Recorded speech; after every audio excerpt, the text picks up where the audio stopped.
लोकशाहीचा बुलंद आवाज, रिपब्लिकन वार्ता, महाराष्ट्र। फुलंब्री व वडोद बाजार पोलिसांचा राज्यपालांच्या ताफ्याला चोख बंदोबस्त। अजिंठा व वेरूळ लेणीला राज्यपालांची भेट।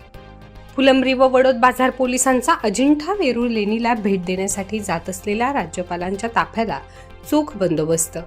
याबाबत सविस्तर वृत्त असे आहे की दिनांक 4 जानेवारी 2024 रोजी सकाळी 9 वाजण्याच्या दरम्यान तमिळनाडू राज्याचे राज्यपाल यांचा ताफा फुलंब्री शहरातून जात असताना फुलंब्री पोलिसांनी नायगाव फाटा ते पाल फाट्यापर्यंत सकाळी 7 वाजल्यापासून चोख बंदोबस्त ठेवण्यात आला होता।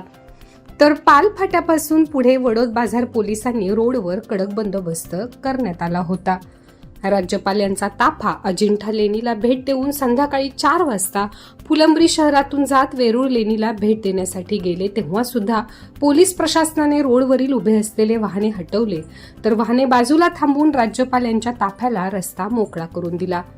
रिपब्लिकन वार्ता, महाराष्ट्र वृत्तवाहिनी, फुलंब्री, औरंगाबाद। प्रतिनिधी Akbar Shah. Subscribe now and press the bell icon. Never miss an update.